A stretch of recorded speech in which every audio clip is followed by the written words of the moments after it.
Stu Neiman. Juan, good to see you again. Ongi etorri. Bienvenido. Welcome back to txik-txak, which is my podcast. It's wonderful to be here, especially in person. I'd like to tell you something. Please. Right now, I feel like a dream come true because I will never imagine that I was in Magic City's court doing a podcast. Well, you asked when we discussed doing a podcast, when we discussed sitting down again, because we have spoken a few times. I don't want to know how I feel when I go back next week and I do starting the same thing, but in my rooms using Google Meet and the difficulties of it, and I feel also very comfortable. Stu, yes. I feel like David Letterman without the beer and without his sense of humor. So you put the humor in this talk. Sometimes I'm known for my humor. Not everybody gets it. Not everybody likes it. Not everybody is on the positive receiving end of it. It's kind of sarcastic sometimes. Oh, I'm not a sarcastic person by nature, but I do find humor in sarcasm. And with humor, I remember someone saying can be very brittle. I'm not a comedian. You know, I somehow or other in life, I wound up talking about jai-alai. I didn't expect that, as we've discussed before. And I don't want to keep saying as we've discussed before, because we'll just establish right now that we've sat down and we've chatted for the blog, when you're doing the blog, the txik-txak blog. Right. That was called txik-txak, yeah? Yeah. Okay. Yeah, Zuleika's txik-txak. Zuleika's txik-txak, whatever. the blogs. So that was written. And then we have done at least one FaceTime where I needed information from you to write a blog for the WJAL website. And I was dealing with the most complicated subject in jai-alai. Yeah. And I wanted your opinion on how to deal with it sensitively. And you were very kind, and that was a 2.5-hour conversation. But your input was invaluable. And then you broke into podcasts, and I catch some of them, especially since you told me that I can turn on subtitles with YouTube. So since you've shared that with me, what you've been doing is fantastic, and the people who you've spoken to, and I will say all the people you've spoken to. Thank you so much. I've either enjoyed it or understood it. I think it's great. Our followers, especially the Basque country, introduce yourself again. See, a lot of them know you, but Stu Neiman is the director of operation, which will be the equivalent, if there is one, in the traditional jai-alai. See, the one that we were familiar with. So. Let me give my background, just very quick, my jai-alai credentials. So the story, for those who don't know, is that I was born and raised in Miami, and as were my parents. And my father started playing amateur jai-alai in 1963, and this actually predates the amateur programs that were in Miami at that time. I was born in 1969, and so I have been around jai-alai literally since as long as I can remember. My first conscious memories of being around jai-alai was at Orbea's amateur, the four courts there, and I have good memory of Don Fernando, may he rest in peace, with the cigar, with the chair. Those stories I remember. I do remember a chair. I remember Piston, the first, on a Sunday. I remember young JJ before he turned Hota, before he turned professional. And this is when I was 5 or 6 years old, running around on the outside of the court with Fernandito and Ralph Anchia. Did you met Epifanio? I met Epi.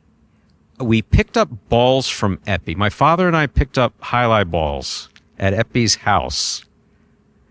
And that's the only time. I would have been 6 or 7. But I wasn't old enough to have an interaction with him that I remember. He must have been a tremendous teacher. His knowledge of jai-alai was unbelievable. My brother, Zuleika, the one that played in Miami Jai-Alai, Hartford, and Milford, and Dania, and other places, he's always like them. I didn't profit. I didn't use my time talking with Epifanio because I have the feeling that he knew so much. As a matter of fact, he was Joy's teacher, Yes. among others, no? He was the first. When Miami Jai-Alai first created a Jai-Alai school, he was the first teacher. At North Miami Amateur, it was just what people will remember: the middle court and the rubber ball court. The hardball court, which now is still there but is used for acrobatics or something like that, that was built specifically by the owners of North Miami Amateur Jai-Alai. And that's the court where Joey learned his craft. Joey being the first American student of Epi. So I was a child while that was going on. I didn't get into the Miami Jai-Alai school. I didn't start playing myself until, sorry, when I say playing, I use that term very loosely, until I was 13 when I first went into the Miami Jai-Alai school. We may touch that subject We can. about the Jai-Alai program because I think it's very interesting, especially for the future. So last time we talked was 3 years ago. Wow. And that's a lot of time, or how you see that frame of time? As we get older, and I think most people can agree with this, is that, and I've talked with some of the players about this, especially some of the players who started with us in 2018, is that, you know, when you're a kid, from birth to 10, it seems like it takes forever. Yeah. From 10, when you think of what you were at 10 years old and then 20 years old, that also takes a very long time, and you're so many changes. 20 to 30 is another where you're figuring things out. By 30, hopefully you've figured things out and you're doing something that, whatever it is, which I find interesting because in Jai-Alai at one time, you know, 30 was, you were peaking around 30 and then approaching 40. Over the hill. Exactly. After 30, it was, you know, is he going to make it to 40? Which of course has changed over the years. You just spoke with Felix. When I arrived to Florida for first time, 1974, I was 17, and I wanted so much to become 18 or 21, I think, because you can go to the bar at that age. So I have difficulties getting into the bar after Jai-Alai. So, which was always an important part of it. I do want to finish. I do want to finish so. I started at the North Miami Jai-Alai School when I was 13. That also then I would work behind the counter for Howie, sewing Jai-Alai balls and working the counter, which is checking people in and out. But playing in the school, I knew that I would not play professional Jai-Alai. This was, of course, before 1988. And I know that in 1988, yes, I probably could have gone somewhere, you know, and been on a roster, but that wouldn't have been good for Jai-Alai, and it certainly wouldn't have been good for me. So I followed an educational path, but wound up leaving the educational path and medicine in 1991 and came back to amateur Jai-Alai in 91 for the first time, in June of 91, for the first time in 10 years, they needed a new announcer at Miami Jai-Alai, and I tried out. That time you had to try out. Blue sport coat and a tie, and you went and you tried out. I got the position, so I was an announcer until 1997. Then 1997, I became assistant general manager at Miami, and then was assistant general manager Miami, Tampa, Fort Pierce, and Ocala, 1997 through 2013. And so director of Jai-Alai operations now, in answering your question, is I take care of, focus on things along with the player manager, Juan Ramon, our players, cestas, balls, contracts. Also, I've been responsible for a few years, and I've been very grateful to Scott, player acquisition, as far as inviting some players to the roster, explaining to other players why they can't come to the roster, which I believe I heard an interview with someone who was not pleased with that. But, you know, we all understand. A lot of dirty work. Right? There is. When you're dealing with people, it's going to be. And, but all those years, the 30 years working around traditional highlight, I think if nothing else prepared me for this, because what we do at Magic City has always been so different. And that's the way it was envisioned from the beginning. And conveying that to the highlight community is a very difficult, especially when you don't speak Basque or Spanish. Yeah. It's a pretty hard thing to say, no, he doesn't care if he doesn't catch. No, in terms of Scott, no, he's looking for something different. So it used to be assistant general manager as far as the operation of a fronton, which covers food and beverage, players, parking, all those other things. Now all I focus on is the highlight portion of it. And it's a good thing to be doing at 56. Okay. Stu, looking back, what has changed in you and in highlight since then, in 3 years? In the last 3 years? Yeah. Highlight first. I'm happy, beyond happy, that highlight is having the resurgence of interest in the Basque Country. Do you feel that? Yes, 100%. Based on what? Based on the video that I see coming out of Guernica, based on the conversations that I have with you, based on the conversations that I have with Goico, based on the conversations that I have with anyone from over there, and that the people who are watching are not from a highlight background. You had an interview with Unda. With Unda. Unda, right. Unda, who's with us now. Yeah. And I think it's fascinating that Unda does not come from a traditional highlight background.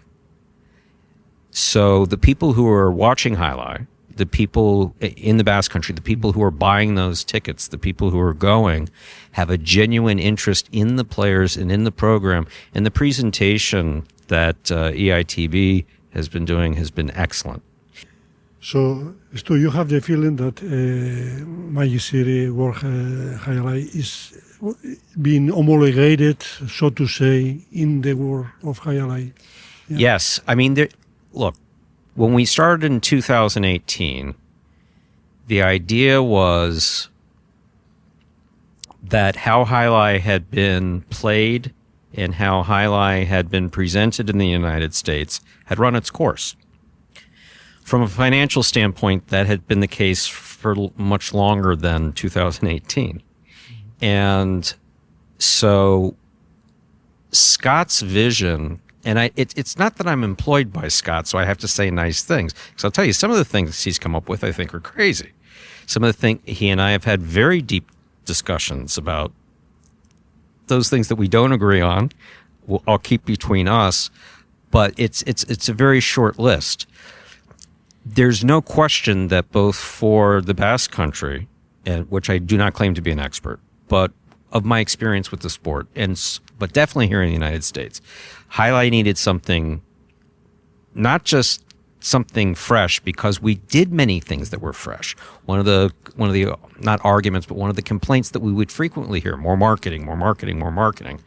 I remember at Fort Pierce in '97, Fort Pierce had a $100,000 radio budget, just for radio, for a 5-month season or something like that. So it wasn't just a question of marketing. People stopped coming to the frontons. So it needed something radical. And Magic City, as you know, was radical. And it was like a bomb that went off in the highlight community. And the fact that I was asked to be part of it was very surprising to me. I didn't fully understand it. I didn't understand training highlight players with no experience, and in 6 months they're going to play professional highlight. So that's ridiculous. It's not going to work. They said, well, it better work because we're starting July 1st. And now we've seen basically how that, what's happened is that, yes, the public wasn't going to watch players play amateur for years, and that better players needed to come in, but also the players who were here and learning how to get better. So still roughly about a third of the roster now are the original Magic City highlight players, a little less than a third now. Last year it was solidly a third. Do you get many calls from the Basque Country players that want to play with you? More so now, I would say, more so now than before. And I understand that part of that is financial. You know, the way we do it here and the way that it's done there has always been different. Here, though, it's still, what's different about this model is that every player has the same income, has the same salary. So when you played, no differences. No difference. No. Every player has the base salary, and then all of the money is in the prize money. Was that a signal to me or no? Mm-hmm. No, okay. And all of it, and that's something that Scott has wanted to see for a long time. Mm-hmm. But by the same token, when we were doing parimutuel, wins are $125 for the later games. Place is 75. Show is 50. And now with Battle Court, if your team wins, that is $450. And then if you win your game, that's at least $200 to $225 if you're in Division I. So a good amount of money is in the prize money, as opposed to how it's done elsewhere, which is an appearance fee or just a contracted amount. And that's very much the vision of Scott. That's a good attraction for overseas players. It definitely is. It helps. It definitely helps. Looking back again, how would you sum up these years? Is it possible, these 3 years, or we need more time? As far as a business, see, with Highlight, this is always the discussion. It's the business versus the sport. Yeah. What's happened with the sport is beautiful, I think. Yes, even with the glass. And is the glass hard for me to get used to? Yes, I spent my entire life around concrete and granite and pelotas with 103 grams. We'll talk about that because tomorrow, Friday, is the last partido, the final. Which is why we're on the court. Right. And then you're moving to the historical Miami Biscayne. Yes. In its time, Miami Jai-Alai. We'll talk about that. Mm-hmm. So what has been the biggest surprises or lessons learned in this, since we talked for the last time? What surprised you? Anything? Yes. As far as players or response? I would say that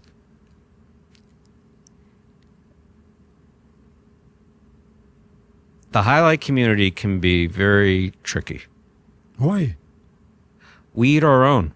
And I'm calling myself part of the highlight community. I've seen highlight players for years make either terrible decisions or be very stubborn about things where other players were concerned. But this isn't just, I'm not just talking about Basque players or French players. I'm not just talking about Americans. I remember as a kid, the A group and the B group or a C group. You even still have amateurs who talk about he's a C player. He's a this. I saw you dropped 3 balls like yesterday. You caught 2 balls in a row, but he's a C player because you can throw hard from the right side.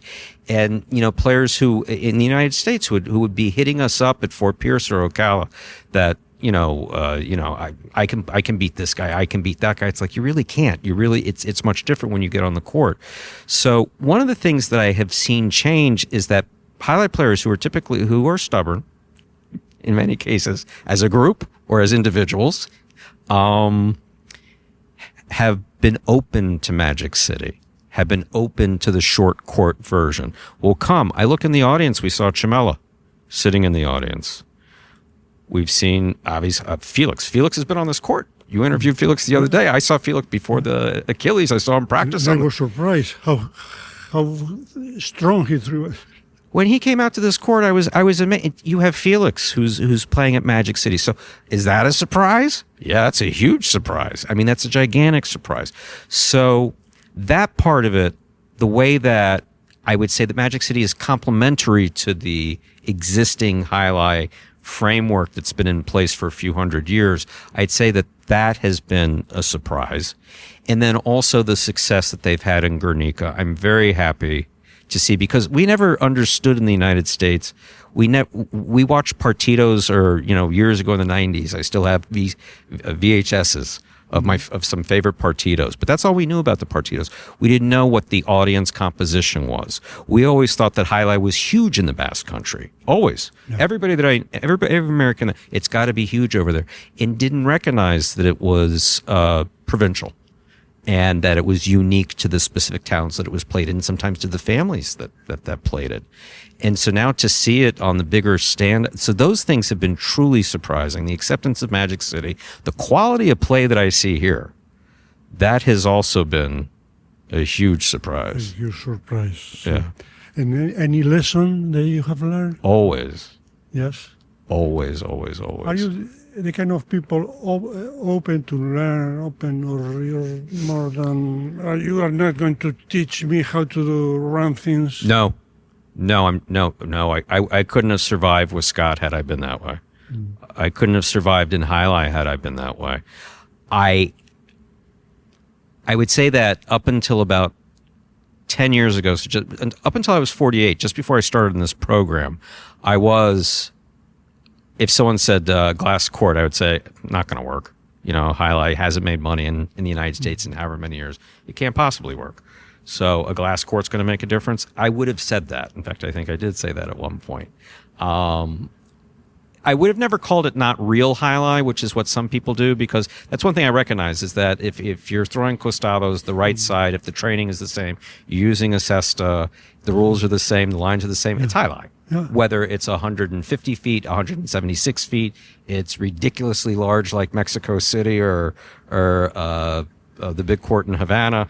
You know, courts have always been different size, and 36-meter jai-alai has been a recognized modality by the Federation for many years. Yeah.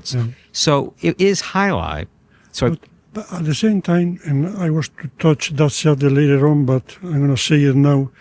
I have the feeling that this uniqueness of this court, which was surprising, a lot of discussion about it, it's real jai-alai, it's not, it's another modality, whatever, and not suddenly, but your project, your company, Scott, whatever, took the decision to move to the historical Miami Jai-Alai, which is concrete, back to the old days in a shorter format, 38 meters, if I'm not wrong. You're right. Isn't that kind of, come on, you're going back to the same stuff? I'm not saying that this is better than the one we are going to see over in Miami Jai-Alai, but it's kind of, this place has its charm, see? Yeah. It looks like you can take it anywhere. Las Vegas, Dubai, you talked about it last time. Mm-hmm. I don't know if there is still a possibility of moving, but what I'm trying to say is that, oh, come on, we're going back to the hybrid. No? Uh-huh. Hybrid is the word. Hybrid, I guess, is good. Yeah, but more concrete. And the glass. The way that I would... Or this was because it was not definitely since the beginning. So... when I came in 2018, I don't know that there was a plan to sell Magic City at some point. But the family who's owned it since the 1950s, who Scott, move the microphone away, they sold it. And they sold it 3 years ago. And we had a 3-year lease on the building. Had that continued, I imagine we would continue playing here. Mm. The new owners... have indicated they want to use this area for something else, as is their right. So the options are, you mentioned Vegas. I know that there have been discussions, and I know that there have been a few trips that have been made out there. There is interest there.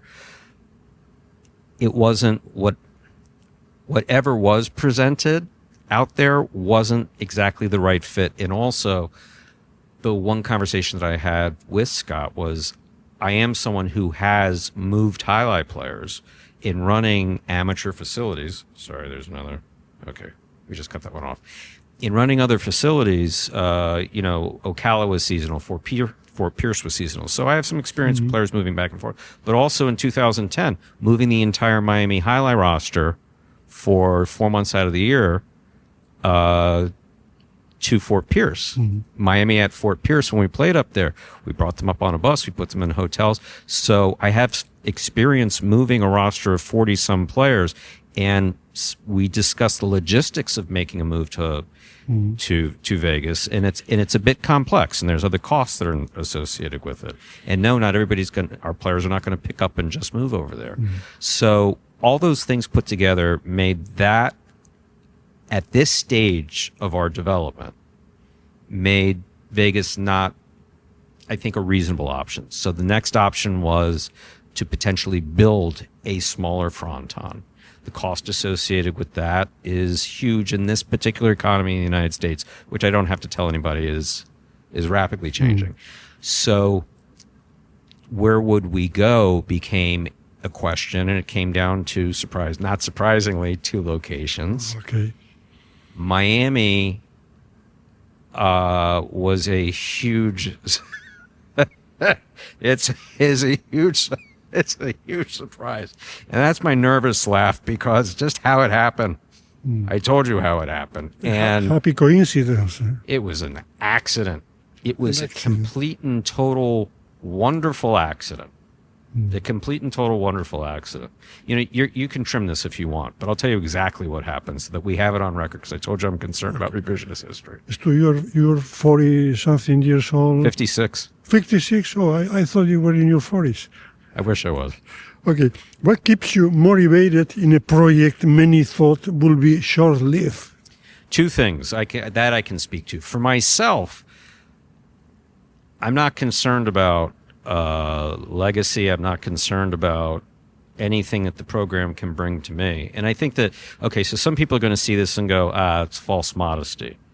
But no, people who really know me know that that is me, or is me now. My dedication is to the players, the original 2018 players, who have now invested 8 years of their time in becoming professional highlight players, as well as to the players from the traditional highlight world who committed to this program, and to Scott and the Havnick family, who have backed this financially. And that's where my commitment and motivation is. And I have, from my history in highlight, I do have certain skills that these groups still find beneficial. So that's my motivation. When you wake up in the morning, are there days that you say, come on, this thing, I have a problem, the player called me, I had this nightmare, or is it easy going for you after so many decades? Highlight players are a pain in the ass. Well, I was going to ask you later on, but... Highlight players are a pain in the ass. But it's okay. But let me tell you something. Elizeg is not anymore in the roster. So. Let me tell you something. I believe to have Don Adolfo right now, I think would be a pleasure. I think would be an absolute pleasure. You have to invite him next year for Miami Herald. Here's maybe someone in the audience will say, come on, Elizeg. Elizeg was such an amazing player, and just in truth, the story there is, we had so much, I personally, and Colette, may he rest in peace, had so much respect for he and the team of Goico and Elizeg was just beautiful to watch. And I was glad to see him in Goico's documentary. He was a fantastic player. Miami's not a good match for a lot of people. It wasn't just he who had a difficult time with the audience. There are other players who remain nameless who had a difficult time with the environment of Miami. It wasn't healthy for them, and for a variety of different reasons, partying or whatever it was. Is he the most spectacular player that you have seen? Elizeg? Yeah. Or which one would you pick otherwise? He's up there. As far as spectacular... You see, it's interesting because there's spectacular and there's consistent. You see, the best highlight players in Quinellas, in my opinion, are the consistent players. And that proves out in the numbers, and that proves out in the salaries, and that proves out in titles.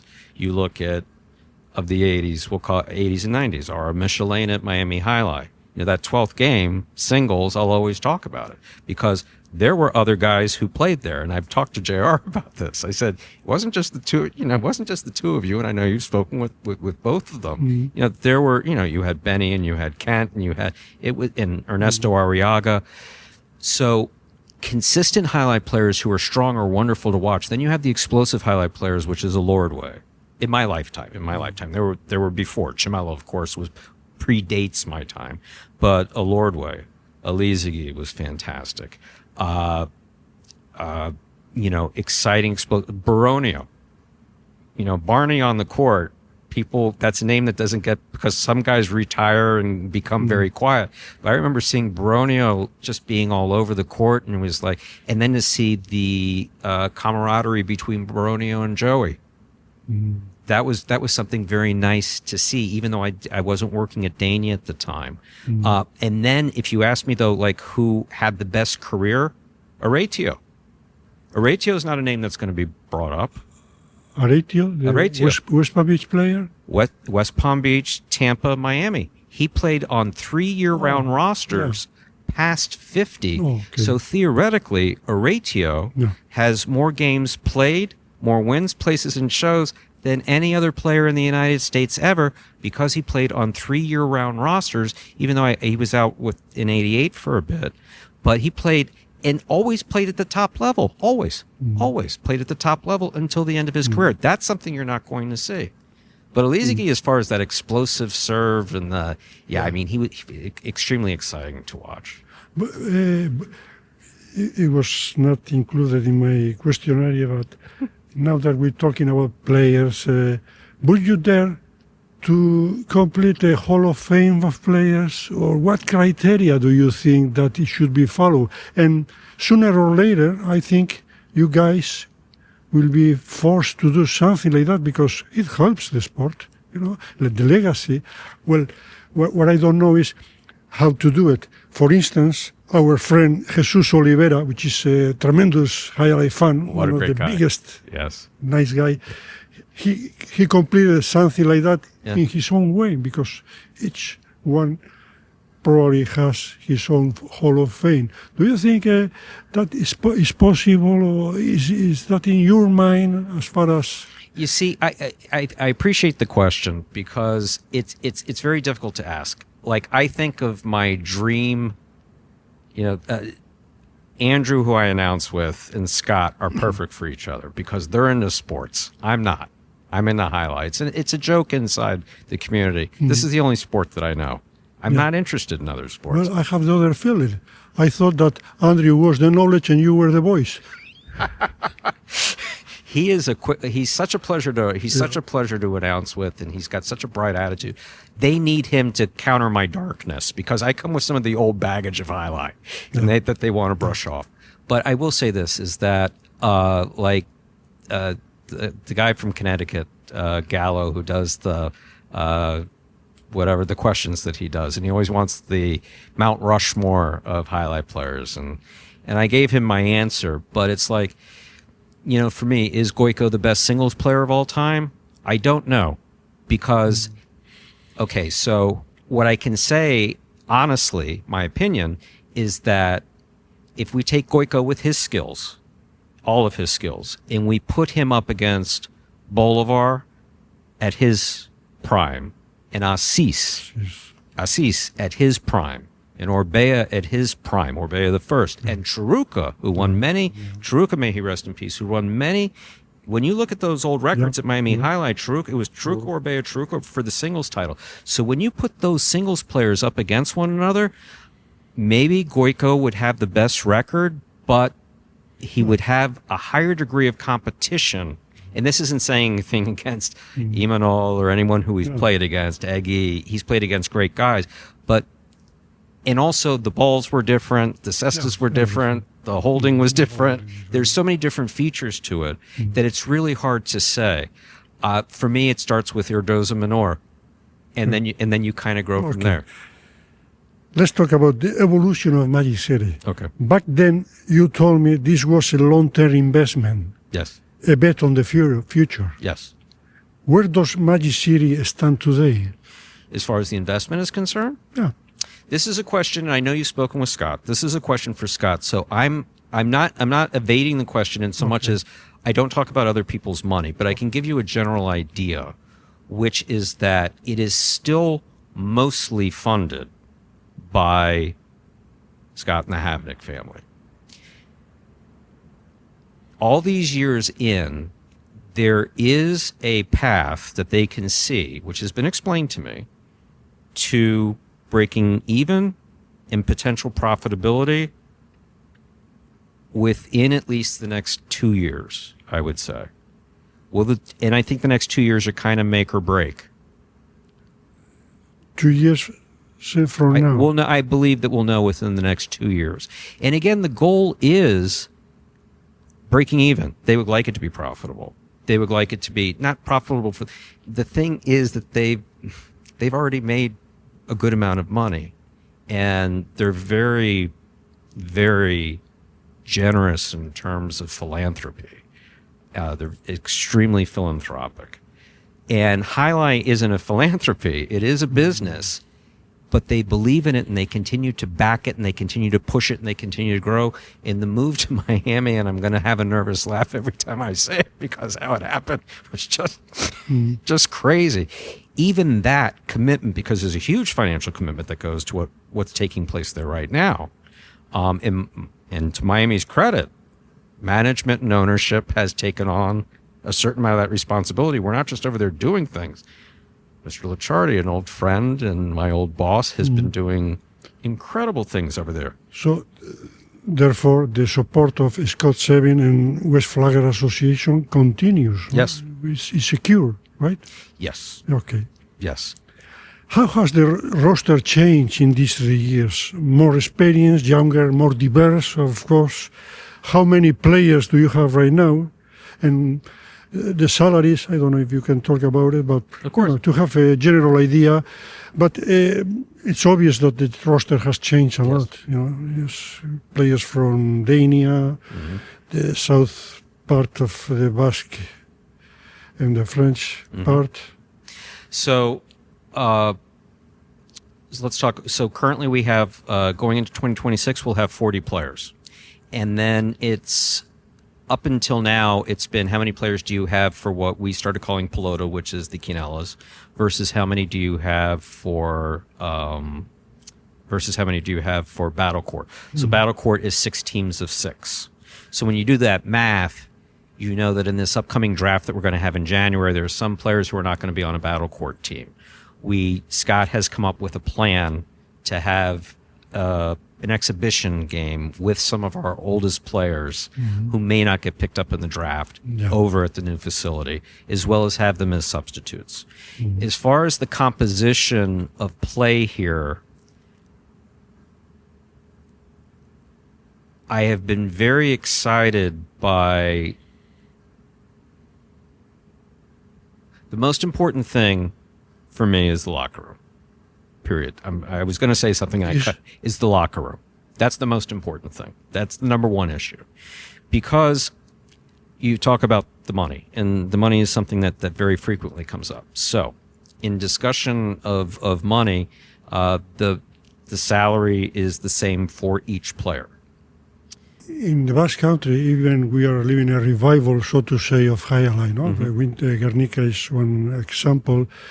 Maybe just, I don't have the info, but maybe only Erquiaga, so to say, can live exclusively with Jai-Alai, not the rest.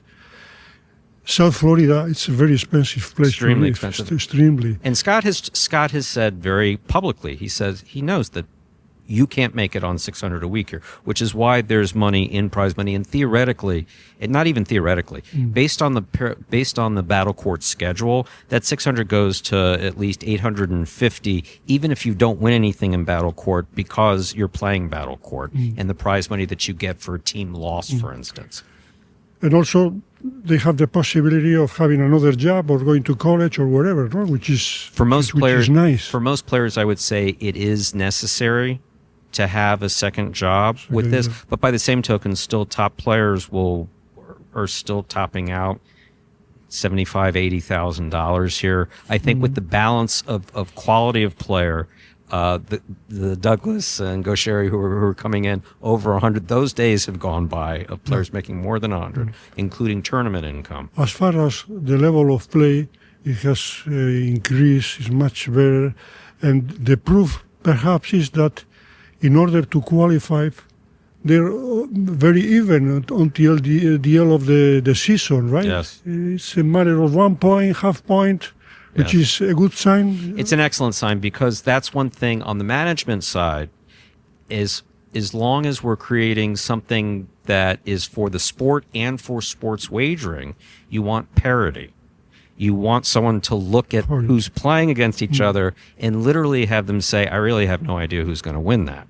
You know, because this one can do this, and this one could do this, and it's the back quarter is better than the front quarter, and it's the opposite on the other team.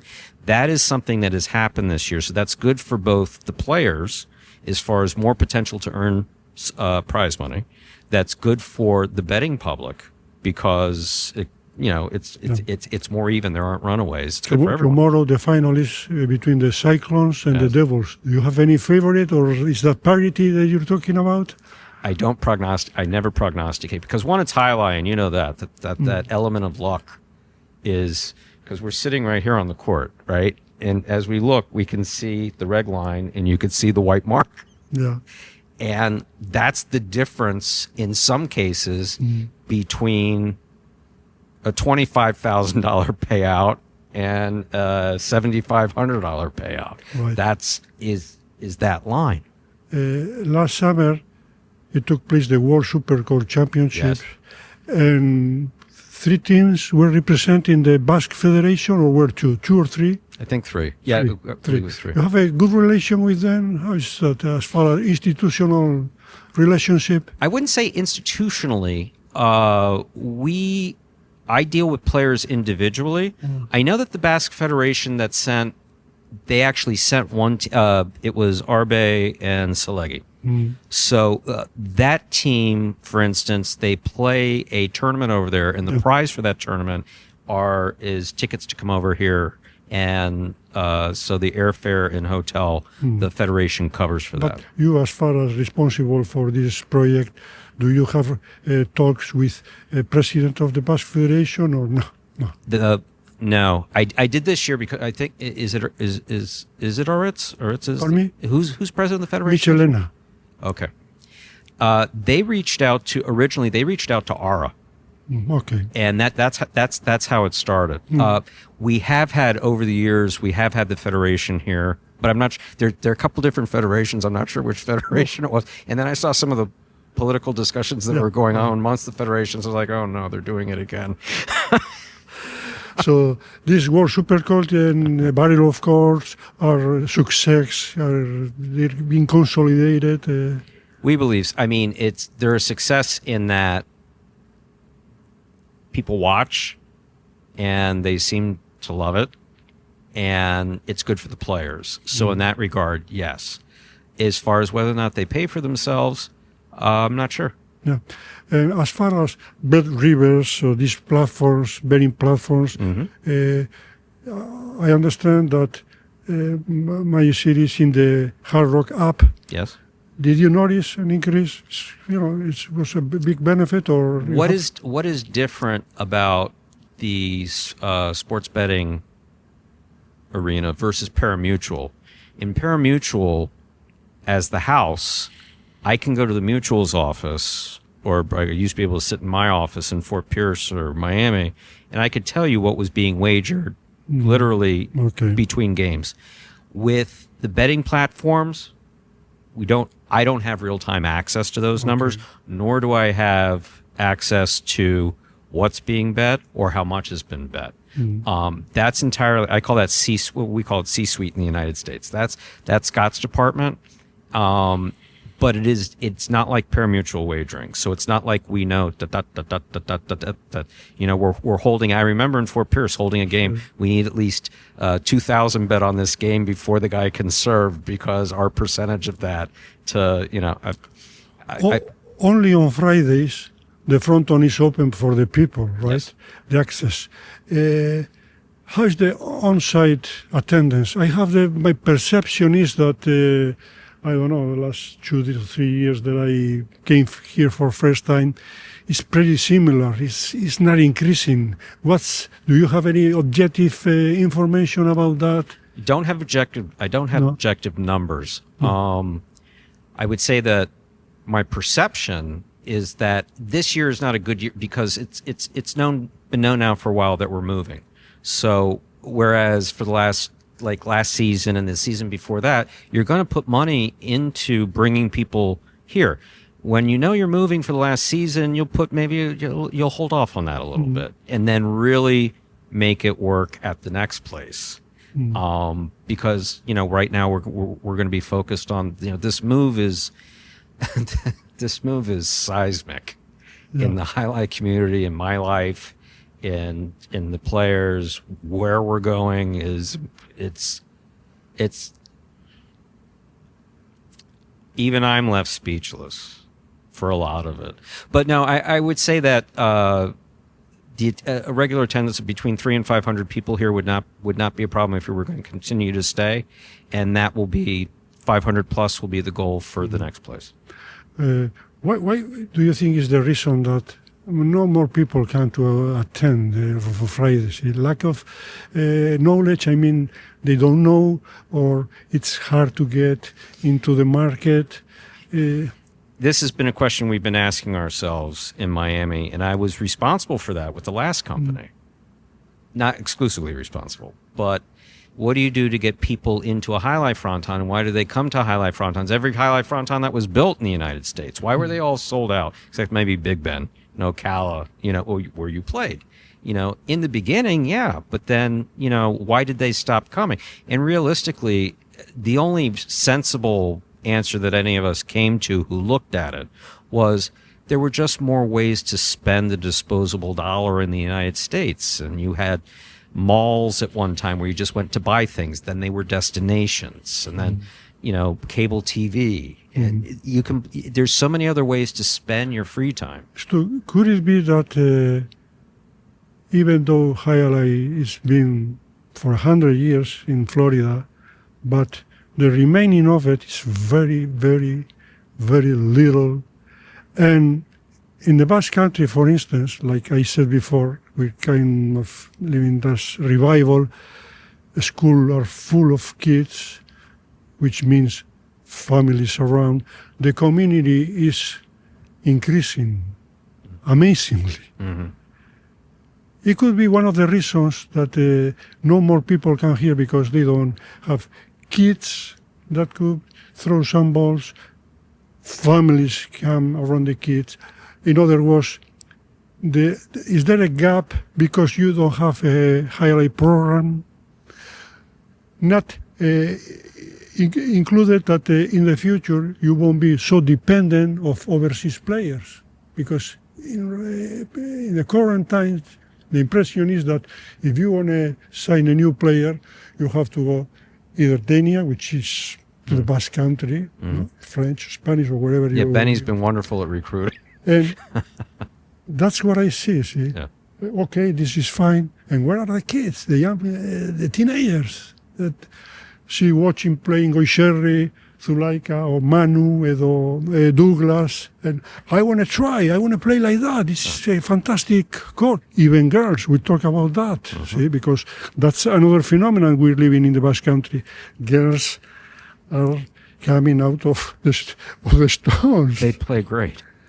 One of my friends, Mirapeix, which he was a former player, they had this weekend in Barcelona, and not hundreds, but 40, 50 girls they gathered in the Club Baskonia, organized this event. And the fronton was full, see, just with families. And I said, come on, that's the key. Right. And also, this 36 meters, I think is idoneous for girls. I can't wait to see them playing in such a court. Is in Scott or your mines, Arras, wherever, the possibility of... Always. Yes. Girls playing jai-alai, yes, has been something that's been discussed for at least 6 years that I know of here. And as far as, training younger, yes, these are things that have been like, that's how the program started. We train guys with no experience. Now, of course, they were former athletes. So we did it. The issue is in having one court that you can do it on. This has been a question in Jai-Alai in the United States for at least the last 25 years. Because I was in the Miami Jai-Alai school in North Miami, and I went to the Miami Jai-Alai school because my father played amateur. The other kids that I played with in the school, every one of them, their parent was a Jai-Alai aficionado. And they would see in the program of whatever fronton, this was the same thing in Connecticut, that, a free training, free whatever, and they would take their kid because they liked Jai-Alai, and then the kid would either take to it or not. And so that's how kids really got into it, was their parents or their families had an interest in it. And there was an amateur facility to go to, whether it was Connecticut or whether it was here. And that was from the 70s through the 90s. So for that 20-year period. And we don't have that now. Benny Bueno has been the strongest, loudest voice about that. But accomplishing it has been more difficult. And the reason why is just very simply because you're constantly caught up in the business. You're constantly caught up in how to make this work. You'd like to have something outside where you can bring kids, and you'd like to be paying someone to have the kids out there, and you'd like to have cestas for them. It's not possible right now. No. And the focus has to be on the business. And that's the most direct answer I could give you, and that's been the case for years. It's a fantastic idea, and we've wanted to do it, but the time and attention has to be dedicated towards making this work. No, it makes sense, because overseas in the Basque country, this job doesn't do the promoters, they do the schools. Right. Someone else is doing the job for them. Right, 100%. 100%. If we had municipal frontons, right. Yeah, if you had cities that built frontons, it would be complete. And one person to teach who was volunteering or being paid something small, we wouldn't have the same issue. We'd have an issue with cestas, but... Yeah. Jai-Alai has survived its own extinction more than once. Do you think it's breathing again or just hanging on?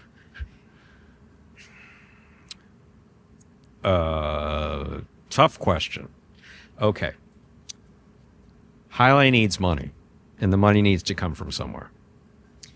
In the Basque country, there are several different sources, some of it government, that we do not have in the United States. So in the United States, it requires someone with money who is interested. And it's more than just an interest. Scott is fanatical about Jai-Alai. He's actually a much better spokesman for Jai-Alai than I am. And I like that. I really do like that. I believe in it. I believe in him. And I believe in the program and the players. Like you said, why do I wake up in the morning to it? It's for them, because I've seen deciding. I know how hard Benny Collette and Dan Licciardi worked, and how hard I worked with Florida Gaming. And I know what happened at Tampa, and I know what happened at OK. I know why they were sold at the time, and I know what happened financially there.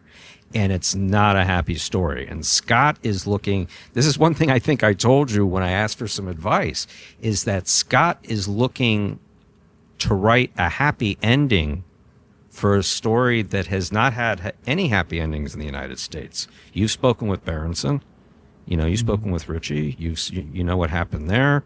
Florida Gaming, when you go back through it, and this is one thing when I was writing the blog for our website, I explained to Scott that, you don't like stories without happy ending. He's a realist and he's brilliant. But, when I'm telling these stories, I can't put happy endings on them because I don't have to tell some of the horrors of it, but there are not a lot of happy endings, and that's kind of sad. So in answering your question, it requires money. And someone has to provide that money. And in the United States, in our system here, that requires at least break even or profit. And we're not there yet. So I'm not going to call it life support, because life support means that you're just keeping it going. We're investing. Scott's investing. He still sees it as an investment. I can't speak for the Argentinians at Dania. I don't know how they view it. If they see it as a loss leader or however they see it.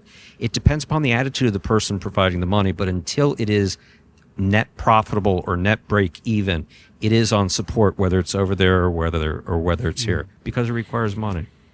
How do you feel, keeping in mind that in few months, in February 2026, you'll be moving to an old house that you know so well? What are your memories, your feelings? Everything for you started there, right? As an announcer? Yes. The smell of the place. Oh, that's such a complicated question, because I answer honestly. A lot of ghosts, nightmares. I can tell you a funny story. Dave Lemon, another voice of Jai-Alai, the man who gave me my first job in Jai-Alai. I mean, Dan had to sign off on it, but Dave Lemon hired me as an announcer in '91. Dave Lemon was sitting in that chair over there. He was watching Battle Court, and I came out and I was talking next to him, sitting next to him after the games, talking to him, and Andrew came out. And Andrew, I believe, just saw two old announcers, like, just, oh, look at the history of that. And he just came out with a big smile. And, Andrew's heard some of the old stories, or, the good thing about the history of Jai-Alai is that when you really tell it honestly, as you've written about it, and as other people have written about it, there are as many good stories as there are not so good stories. In fact, there's more good stories. It's just how things kind of wound up. And what is that? That's based on money. That's not based on the sport. That's not based on the players. It's based on finances. That's all it's based on. So Andrew came out, and I asked him the next day what he thought of the conversation. And he went, "It got dark so quick." He said, all of a sudden, this one was dead, and that one was dead, and this wasn't working, and that wasn't working. I said, I felt I had to apologize to him. I was like, so it's a complex question for me. It's a very complex question for me. Let me bare my soul. Okay. It's the best option for this program at this time. It is the best partner to have. There's no question about it. And Dan Licciardi. Dan Licciardi was working with Scott, and Dan Licciardi brought me here. Then he went back. And I had worked with Dan for many years. So Dan, I know, is the best partner you could want. And he and Scott together are great because they're opposite sides. One speaks Greek, the other speaks Latin. Not literally, but it's like they do things differently, but together they make things happen. So in that regard, I am excited. As far as for me personally, I'm thankful to be part of it. I view Jai-Alai, for me personally, as kind of like an addiction. So it hasn't always been healthy for me. It hasn't always been healthy for others. And I made a life-altering decision at Miami Jai-Alai in the announcer's booth in 1991 that changed the entire course of my life. And I don't know that I would go back and change it. But I will say that, let me be honest with you.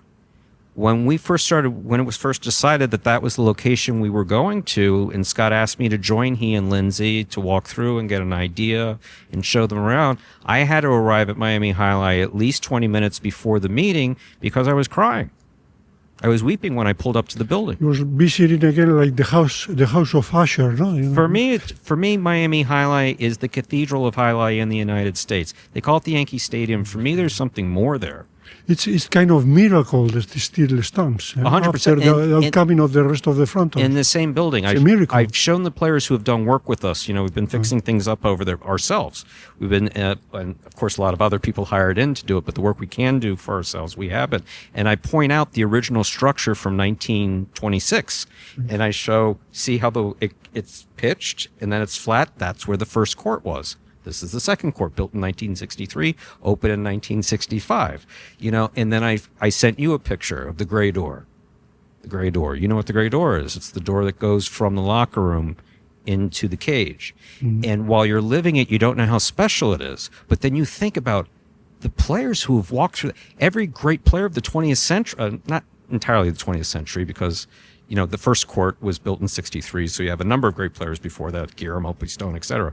But Orbea, Chiruca, Chamela, Bengoa, Joey, and who played tournaments there, Bolivar, yourself. You have every great player who played walk through that door right there that the Magic City players are going to be walking through. What a pity that a lot of memorabilia was destroyed. Oh, yeah. That was... So, yeah, that was an abomination. But an abomination from a highlight perspective. I will say this about that part, is that when a business entity with no connection to highlight got a hold of a highlight fronton and highlight players, it was simultaneously the worst thing and best thing that could happen to highlight in the United States. Why is it the worst thing?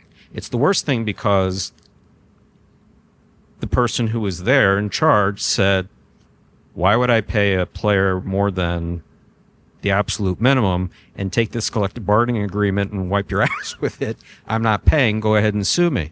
And no one had ever dealt with that before. And unfortunately for some of the players, they learned how bad it really could be. What do you deal with someone who really doesn't care? I mean, sincerely doesn't care.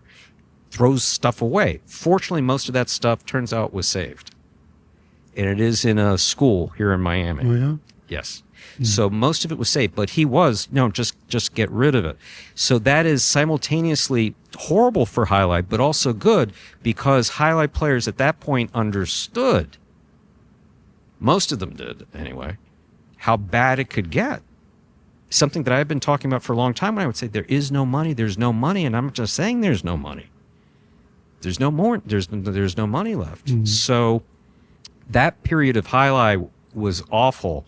I left. I was the first to be fired in that group, and I swore I was never coming back to highlight at that time. That was 2013, and to come back in 2018 is the genius of Licciardi, because I wouldn't have come back for anyone else. I didn't know Scott Savin. I didn't think this was going to work. So you're keeping most of the cancha of the court, the main wall, left wall.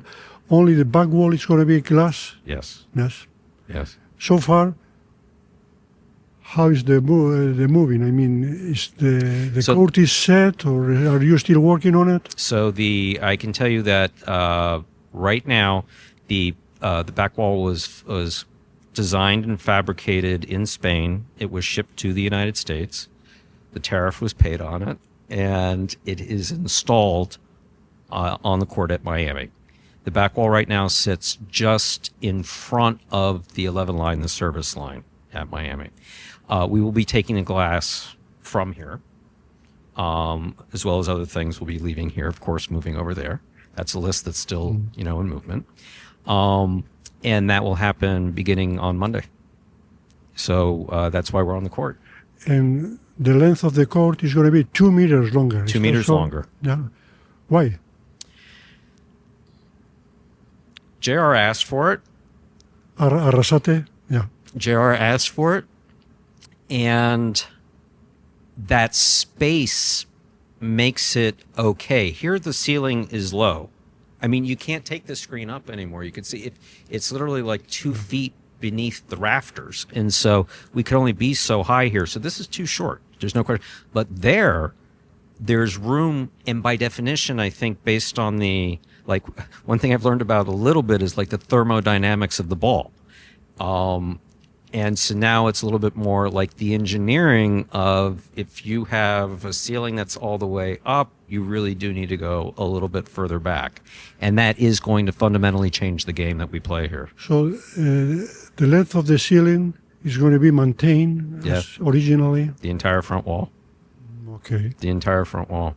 And then at the back, it angles down. So you can't just throw wall to wall high.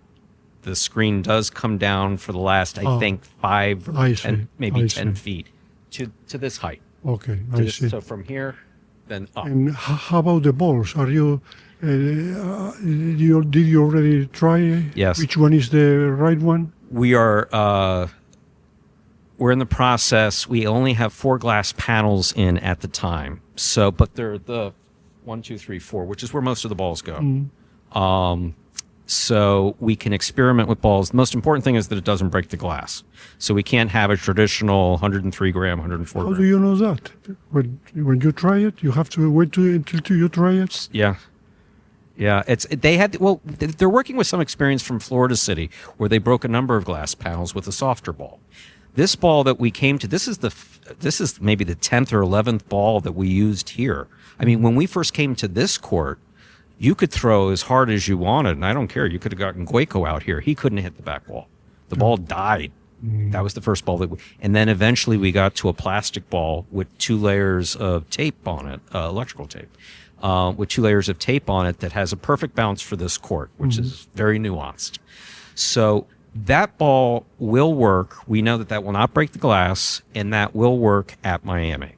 That is a ball, I'm not going to say of last resort, but I would say that's not our first choice, but we know that we have something that won't break the glass, that is playable, that moves on that court. It's going to be a rubber ball? We would prefer a modified pelota. And that's what we're leaning towards. What do you mean? So, 103 gram ball with 2 layers of goat skin is not going to work for us. However, we've experimented, and this is, JR has for the most part asked peloteros locally overseas. We've gotten some balls. We have about 11 different balls. We have some plastic balls as well. And it seems to be about 55 grams to 60 grams maybe, with a lot of nylon and tape. And tape. Because I will say this, is goat skin adds a layer of expense and experience that we don't have right now. And then I was thinking about this last night. I was like thinking, now that I'm thinking about thermodynamics of the ball, which I don't understand thermodynamics, but I do understand the expansion of the ball. And we know that in traditional jai-alai, that the ball's on the court, it gets hot, it gets fast. Same thing with this plastic ball. So thermodynamics are involved in both. But how the inside swells against the 2 layers of goat skin versus tape, that's a little bit different. Yeah. I don't know what the calculation is on that, but I do know that it is different. So that is something that has to be taken into consideration. We would like to have a txik-txak. We would like to have a chula. I did see a txik-txak thrown there.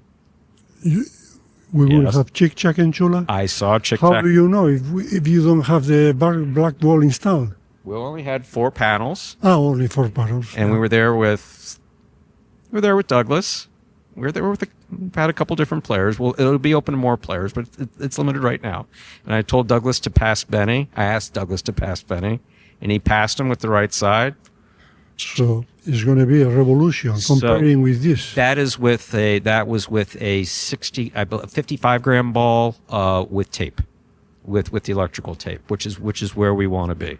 I have the feeling that we're going to see a lot of changes in players' I think development or the level of the game because of the speed and the txik-txak and the chula. And then also the sidewall. The sidewall. Because you have players who come here from the traditional highlight world. It's like, what do I do with this sidewall? Inaki with the sidewall. Inaki Goitie with the sidewall is hilarious. Because we get the Magic City bounces. It hits one of the cracks. Yeah. And Inaki's just like, what am I supposed to do with this sidewall? And he's always had bad luck with it. Nicholas has been hit 3 or 4 times. Yeche has been hit 3 or 4 times because of it. Which is the most difficult subject when moving there? Which, the balls or... For me? No, I mean for the whole project. Is the neighborhood, perhaps? I heard that it's not the best neighborhood. Right? The neighborhood that's something I can speak to directly, having worked there for so many years. The neighborhood that's a misconception based on history. So you can say that in the 80s, in the 70s, because of different socioeconomic activities of the general area, that it had a higher crime rate. Not specifically Miami Jai-Alai, but the neighborhood. as you've said.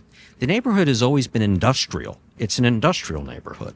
So that area of 36th Street and 37th Avenue remains industrial. There's new construction immediately across the street. They built 2 high-rises, not just the one on the corner that you can see, but also down the street. So as far as looking at crime rates for that neighborhood, that neighborhood is not what people perceive it to be, but perception is a big deal. And if people perceive something to be dangerous, like Bridgeport, they used to talk about how dangerous. That was in my mind. See? Exactly. So, are people getting robbed in the parking lot and stuff like that? No. We had that perception in Bridgeport, see? And when we were playing, we were from the highway to the fronton, well, a lot of police, that's true. And we always work, I hope that the car doesn't stop, just in case. Yes? And when we went on a strike, when we had to be so many hours on the picket lines, and there's a moment that you walk just in the neighborhood, and we never had any kind of trouble. It's the perception, the bias. It's the perception. Yeah. It's the perception. Miami Jai-Alai has this. Anything doesn't have anything to say with the statistics. No. Right? No, because you get, in the United States here anyway, you get crime statistics based on zip code. Yeah. So you know exactly how many and of what type of crime takes place. And the crime statistics have always been low. And this is something that Licciardi has always talked about. That's one of the dangers of populism that we were talking before starting the podcast. What is happening with the immigrations. They make think us that something is this way, and the statistics demonstrate that it doesn't have anything to say. It doesn't bear it out. So it's an old building, 100 years next year, in an industrial neighborhood that many years ago had a bit more crime in the zip code. But that's not the case anymore. Again, Stu, I think it's amazing that Jai-Alai is going back to Miami Jai-Alai after so many decades, the falling down of the industry. Tampa disappeared, Bridgeport, Milford, Daytona, West Palm Beach, I think, stands. Orlando, I don't think. Orlando is standing? Well, anyways, it's just kind of miracle, see, that the court is there. It absolutely is. It's like destiny, see? It's what's going to happen, and I'm already prepared for this because I'm the most... other people don't pay attention to it, but I pay attention to everything that people say. So just like when we opened here, we're going to have people saying, not Jai-Alai, because, oh my God, they put a back wall on, they put a glass wall on Miami Jai-Alai. Well, Jai-Alai hasn't been played since 2021 in Miami. Do you want to see no Jai-Alai played there? You would prefer that no Jai-Alai be played there than this? Or is that what you would prefer? And some people will say yes, and they're idiots. And even in the Basque Country, I think it's going to break a lot of misconception or misunderstanding about, my city glass. Now we don't have glass except about walls. So we will be talking about just a shortcut fronton, like a couple of frontons that have been in the history of Jai-Alai. Madrid, in La Habana, Madrid, which was called, and Cienfuegos, I think, and Barcelona too, Canary Island too. So we always talk about Jai-Alai, but a lot of the times I've been playing short chords. There's no question that I will say, having announced the first NAJF that I announced was 91 or 92, I believe it was, with Arta, who plays for us now. His father, Irby, who played at Palm Beach. He played with Eru, who went on to play, a long career. And so I have if nothing else, I've watched a lot of Jai-Alai. And having watched a lot of Jai-Alai, I see plays out here that amaze me, that absolutely amaze me, that require a skill that not every Jai-Alai player, not even every great Jai-Alai player has. I think, let's look no further than Arzulaika. There was an adjustment there. John has a big court game on both sides. He's got the costado. He's got the powerful right. He's got a wicked right side and a wicked serve. That doesn't always help him here. But he certainly made an adjustment. They won a championship with the Chargers.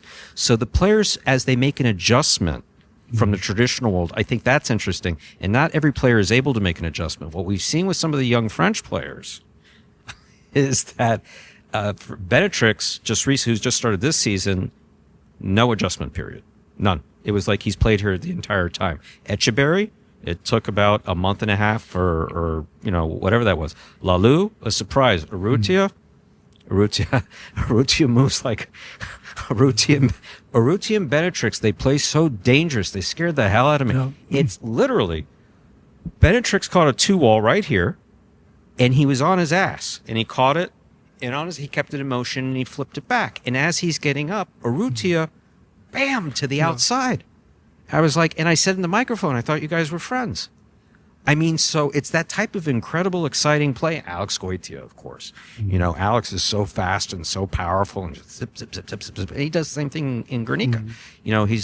And Gaucheri. And so seeing our guys mix with these other guys is just, that's what the short court does, is when we say it's faster, we're not talking about the ball, we're talking about the play. And if you do, like, simply count. From the time that they throw it to the time that they catch it, it's about a second to a half a second faster. And in my opinion, one of the advantages of playing in a short court is that the stopping, the holding of the ball decreases. Yes. Why? Because it doesn't make any sense.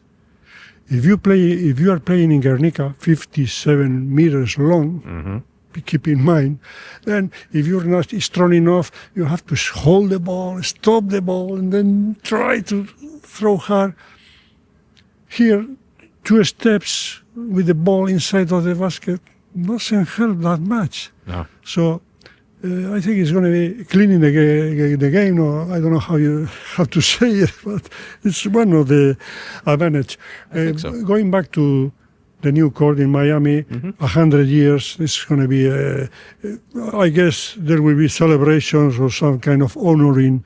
And I have the perception too that, I don't know, because I'm not in contact with people in South Florida, but they don't know that the Jai-Alai mark is for 100 years.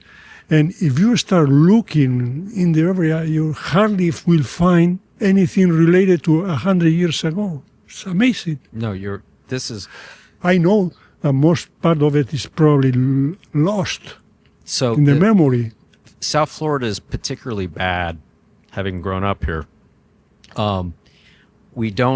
They don't do a great job at history because it's always more important to knock it down for its property value. No. That's something that is just, and there's not a lot of things down here that were allowed to turn 100. I mean, Coral Gables, which is the city that just turned 100, the Biltmore Hotel, that'll be 100 next year. A lot of things have, the 1926 hurricane, which we know literally changed the landscape and the financial landscape of South Florida.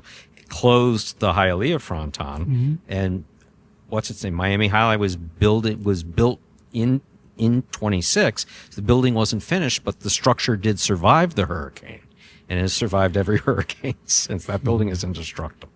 But no, you're absolutely right. As far as like a respect or an understanding of something turning 100, it's not very common in South Florida. So it's hard to even tell people down here, hey, this is turning 100. They go, wow, that's interesting. And but perhaps a lot of the new people that came here from every part of the world, they don't care much about it, right? We hope they're more interested. They are not interested in Wilbut, which is the art district, Wilbut.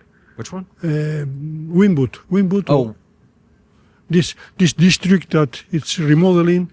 Oh, Wynwood. Winwood, yeah. Wynwood, sorry, that wasn't your accent. That was me not just putting 2 and 2 together. Yeah, no, they'd rather see graffiti on the side of a building or art Basel with art that no one can afford. Yeah, or in Messi. They're more interested in Messi, the soccer player. Absolutely. Stu, you always said your focus is on the players, 100. Not the numbers. Yes. Is that still true? Yes. Scott has made it very easy for me not to focus on the numbers. Dan, and now that I'm dealing with Dan again, has reminded Dan Licciardi has reminded me of what my responsibilities are. He reminds me that my responsibilities are to Scott, and Scott reminds me exactly There was a phone call that's on tape now. But Scott lays out very clearly what he wants from me. And the players remain my primary focus. And that's a bit tricky because in being an effective manager, you're not always going to be liked. And I think if nothing else, I believe that every player on our roster knows that what I'm saying is not bullshit. I think that they know that. Since the first moment, you seem to me a very sensitive person, but with the pass of the time and managing players from different backgrounds, origins, it doesn't, the skin gets thicker, you know what I mean? There's a moment that you stop losing that feeling of treating people like persons and not numbers, and there's a moment that, to the hell. No, that's never changed for me. In fact, I'm more sensitive to it now because it's less industrial than it used to be.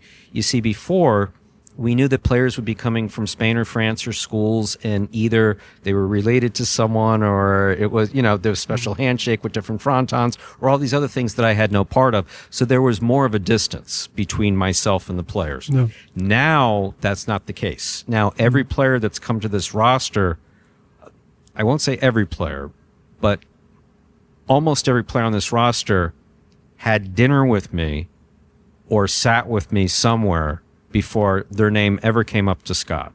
Or I may have told him, I'm going to go talk with so-and-so. Are you still available 24 hours a day? Yes. For any player's phone call? 100%. Yeah? 100%. Some players take advantage of that. Players know that sometimes that I send messages at 4 o'clock in the morning because my sleeping is still off. They'll get this long message. We had a question about holding. We had a question about holding or juggling. Or I forget. I had to explain. I forgot what it was in the judges. And it's probably the longest message that I've ever written on it. I think it was like, I forget what it was, but it was something that came out. And one of the players wrote, "Oh, good, only 20 minutes until we get Stu's message." Are there some calls that you see who is calling and say, "Oh my God," you don't even respond? Not for a highlight player. There's not a highlight player whose call I won't take, and that's something that's consistent with Scott. Scott will take a call from virtually anybody, and especially me. I mean, he's been in the middle of meetings, and he said, "I'm in a meeting. I only have a second. What's up?" And I let him know if it's important or not. But because, like right now, what's the most important thing? I kind of dodged that question a little bit, not intentionally, but the ball is the focus right now of going over there. Everything else is just going to happen. But the most important thing in a program is players. It really is. And then one player can come in and screw everything up. I've seen it. Yeah. I've seen it. And that's why you didn't offer a job to a certain player or so. I think the best way to explain it is, and not referring to, well, no. Let's, you did a wonderful interview. And I was very happy that the player was able to express what he really thought. And there was no question in my mind that everything he said, he sincerely believed. The only thing that I believe that it was lacking, but I think he and I texted. Can we after say this. his name is too? Of course, Eric. Yeah, Eric. Of course, Eric. Yeah. I think the only thing that he was missing, and this is sincere, is the other person's perspective. Because he did talk about a few things. Like, for instance, since it's come out, let's address one thing. His greatest regret in life is that he didn't talk to Scott. The implication of that is that because he went through me, he didn't get a contract here. One, if that's your biggest regret in life, all of life, not just this. If that's your biggest regret in life, expand your view. And two, I sincerely don't believe, and I hope one day he can, see his role in what's happened where he's concerned. Because if it was just with me, or that incident that happened between us, which can be forgiven without an issue. And he and I, literally, I believe our last text was, we don't have a problem with each other. We really don't. We have seen in this program, and certainly in other programs, but here, where a particular personality is incendiary. And if they're pissed off, or if they have a problem on the court, it spreads like a poison, and it can spread like a poison in attitude. And then that screws up the locker room. And that's the most important thing for me. That is the most important thing for me. So I'm not saying that Eric would be poisonous to the locker room. I wouldn't go as far as to say that. I would say that some of the frustrations that he's explained, he's had at other places, he's definitely going to have in this program. And it's better off that we don't go down that path. That's it. What part is the toughest when dealing with players? Historically or here? When they ask for a salary, when they have some complaint? So by history, the salary, which was flexible, and realistically, I don't think what players understood was if they got, by history, not here. So when the envelopes came, and it said if you got a $200 raise or $100 raise or $200 cut or whatever, that it was a budget. And no more money was being spent on players. If it was taken from this one, it was given to this one. Some exceptions, because the other day I interviewed Felix, and he was telling us when he played in Dania for 3 seasons, he had his salary, a good one, but he had a bonus that wasn't reflected in the contract. See, like yes. How to say, pocket money or side whatever. agreement. An agreement. A side agreement. A side agreement. Besides the contract, no papers, just by oral. So I will let's. Okay, so we're bringing. Could it happen that in my city? Yes and no. Yeah. When Lopez came, there was talk in the locker room. Of course, talk in the back of the locker room, not in front of me, that we were giving Lopez some not obscene, but a big housing allowance or something like that. Scott Savin doesn't believe that any highlight player in the world, regardless of skill, is too far out of the realm of his budget. He wouldn't allow me to do something like that. So the number that they passed around the locker room was off. Now, what we did understand was that players, where like a hitch in our program is, if you will, is that since we started with players who live here and players who were trained here, and then Basque American players, for instance, since they were living here or playing at Dania, I think the complaint or concern is that when we have players who come seasonally, that there's a housing allowance or some type of accommodation for that, or airfare, or those things. We now see that as the cost of doing business, and the people who were here before were in the old system. So the program will become financially untenable if all of a sudden we're saying, okay, we're going to be completely even, and if we're going to give someone $1,000 a month during the months they play, not during the months that they don't play, if we're going to give someone $1,000 a month for housing or whatever the number is, let's say it's $1,000 a month, that we now have to give every player on the roster $1,000 a month toward the program becomes financially untenable. Now, the argument that the players make, which might be a reasonable argument, was take it out of the prize money. There's two views on that. Some players don't want it out of the prize money. So where does it become fair? So it's as fair as we can make it. And realistically, there's no secret meetings, or, we really need to do this for this one or this for that one.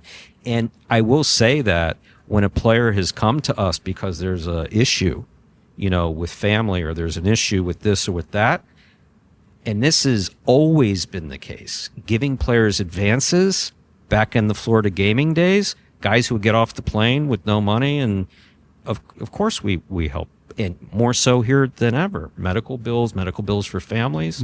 It's so that part of it, I would say, is complicated, but players make it out to be more difficult than it is. And what it all needs is empathy. It just needs empathy. I can't ask certain players to come here for that $600 a week and the prize money, and they don't make any money in a week. How do they pay rent? And they're only here for a few months. Yeah. You have also problem with getting a visa for some of the players, right?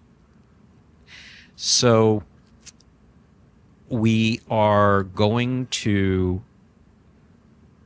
invited some players to play for a tournament for prize money only.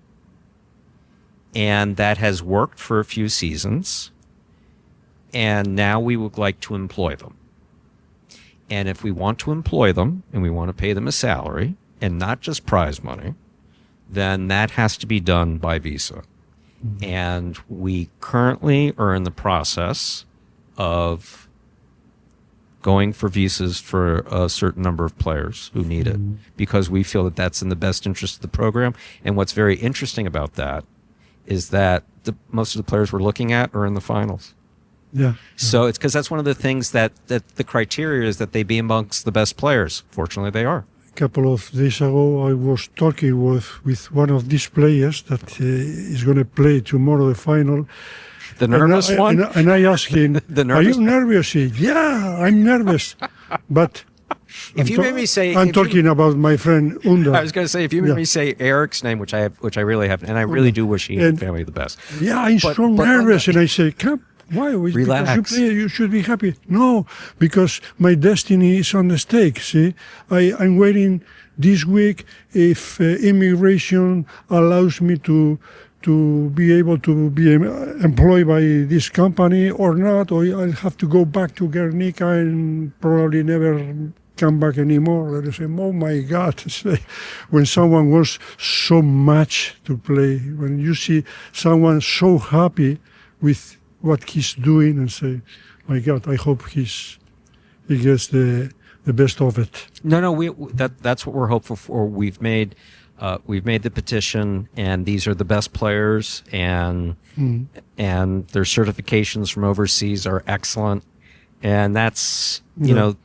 that's what we want. That's what we want. We need this to be the best, so we're looking for the best. So visas were that throughout process. these years, do you have any episode, incident with the players, funny one or something that comes to your mind, or something that players taught you, you learn from them?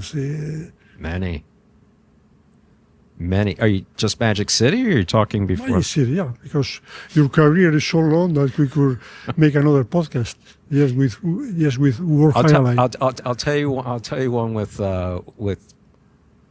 one of my favorites. Besides Elizegi, with Elizegi I'm very proud of what happened with Elizegi, because we were able to arrange the first highlight trade that I think ever took place. Was that he wasn't happy at Miami, and it was in his best interest to be elsewhere. And so during mid-season, which almost never happens, he was able to go to Orlando to finish out the year, and we got Ricky, I think we got, at Miami. So there was a highlight trade, and we paid his boleto at Miami, which was more than was making. So that was an interesting one. So that one I think worked out well. And again, I have tremendous respect for Adolfo as a player and as an individual. And for the record, I have tremendous respect for Eric. I have tremendous respect for Eric. Again, we just think differently. We just think differently. Is there any chance that he could play Miami?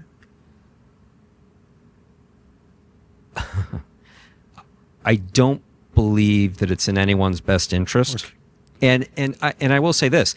No, is the door closed forever? No, because, for instance, if this thing takes off, and we're talking about the next 10 years, I know he's more, he's a little older than that. Yeah. No, is the door permanently closed? No, it's not. But over the next 2 years, I can't see it happening.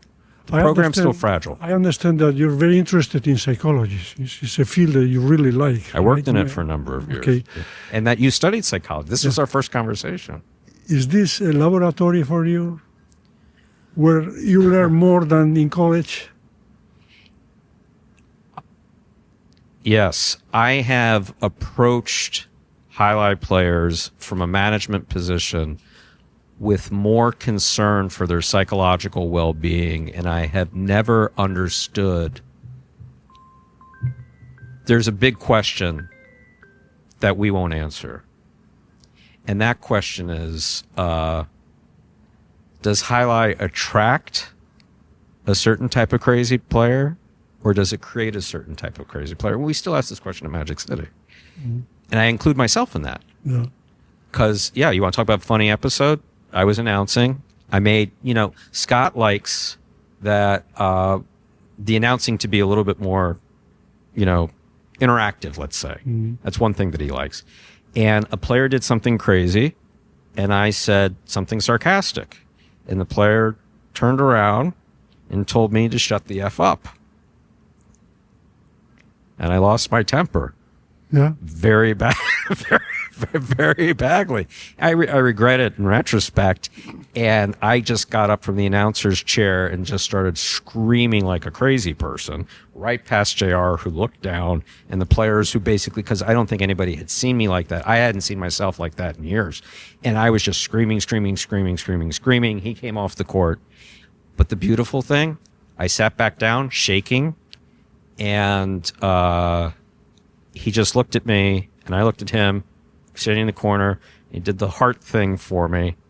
And as soon as the game was over, we hugged. I said, no matter what you do, you should never have to listen to that. I'm sorry. Mm-hmm. Just understand that I'm as crazy as any player that's out there. So that's one funny episode. But let me tell you about one other episode that made me very proud. A player who has occasionally done things that he shouldn't, that I've talked to, and who's a friend,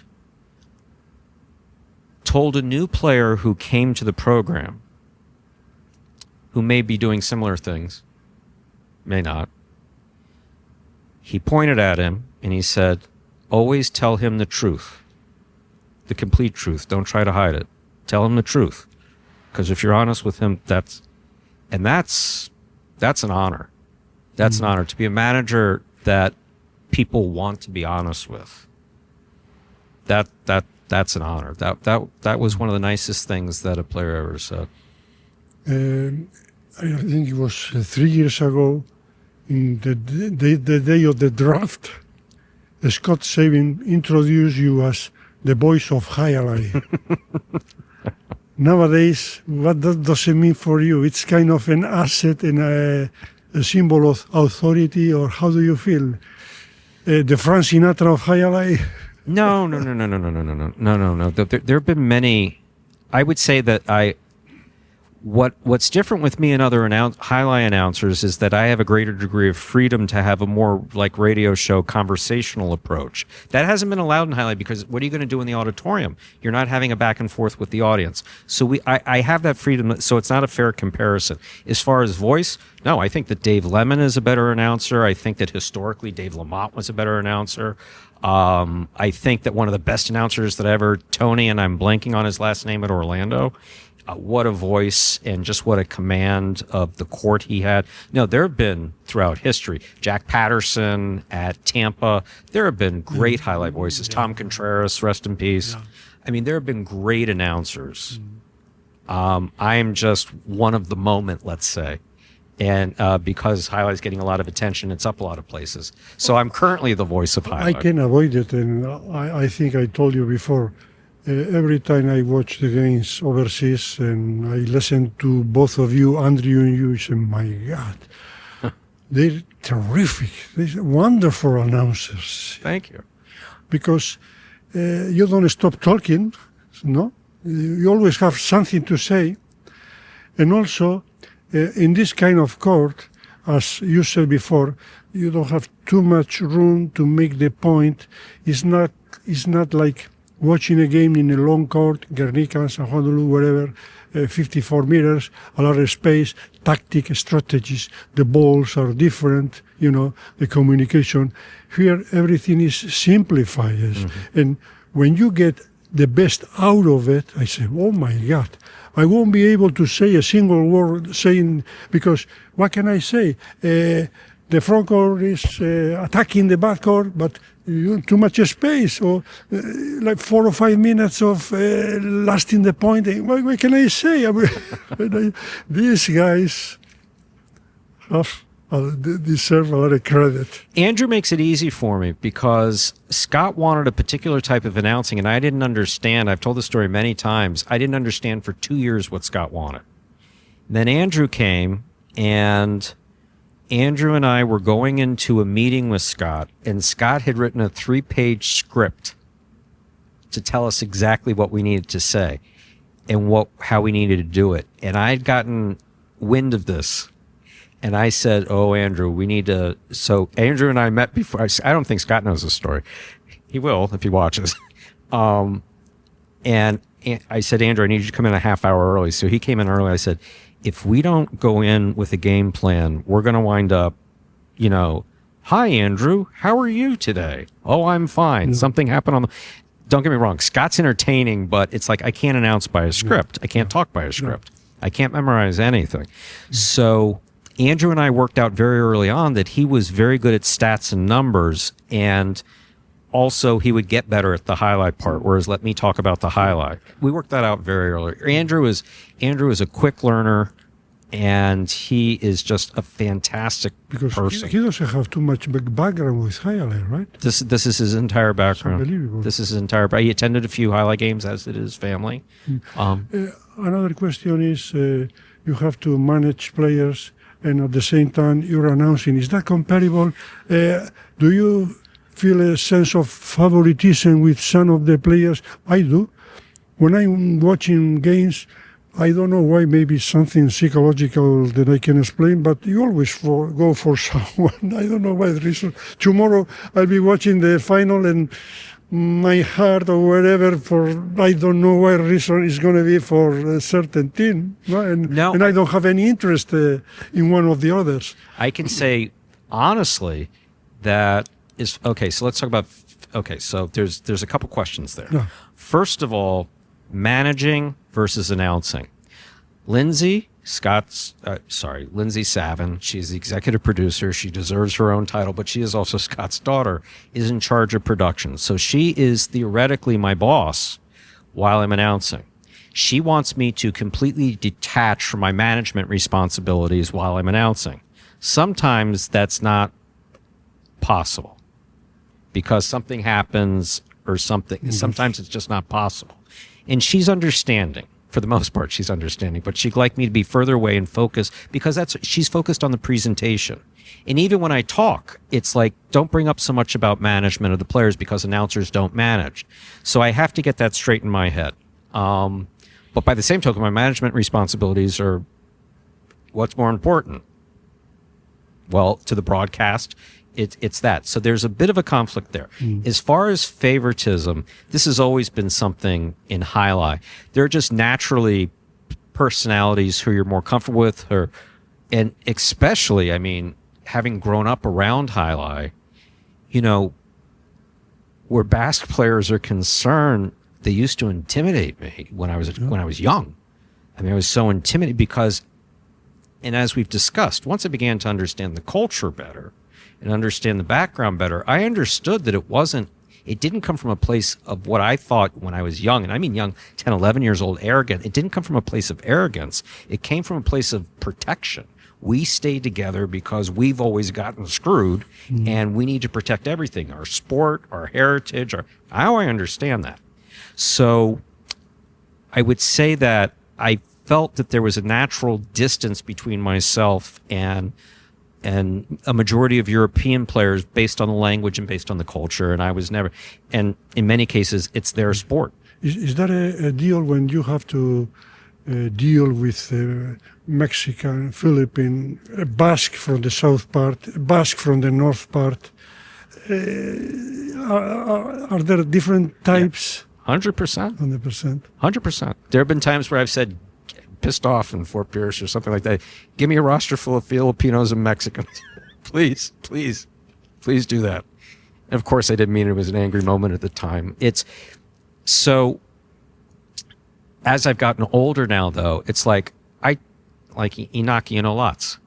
Inaki Goitian a lot. I miss being around Inaki. I hadn't spent much time with him, so I asked him to go out to dinner. The other Inaki will make me laugh back here. He's just one of the most entertaining people. He's just got such a natural sense of humor, and he's such a bright personality to be around. So as I've gotten older, it has my relationship has evolved. People naturally assume that I have favoritism where Douglas is concerned, even in some of the original Magic City guys. And favoritism, no. Have I spent social time with some player? Yes, I've spent more social time, but also they invited me. They invited me. Anderluck invited me. Douglas has invited me. Inaki has invited me. It's more based on that. And I've been more open to going where that's concerned. If Goshari invited me, I would go. I don't know what we talk about. No, I'm just kidding. I love Kites. He's a and also player. You got your own particular vocabulary. See, when I hear low runner, I never heard it before, and I love it. Low runner, bajonazo. So, or Magic City drop shot, or when the ball hits in a particular place and goes crazy. That's Magic City bounce. Magic City bounce. Okay. Or a filo too. Yeah. Never heard of it. Okay. A filo. So Ara gave us filo, the edge of the knife. Yeah. Ara gave us filo. Right. Ara gave us that.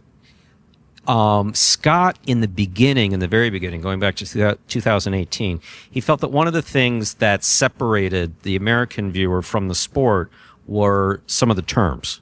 So he wanted to Americanize as much of the terminology as possible. So Dejada, even though the team was Dejada Devils, so he was accepting of that. He wasn't against the language. It was the barrier that potentially created with new young viewers. And so he wanted drop shot. For instance, reverse. We always talk about reverse. I can understand where that would be confusing to an American audience.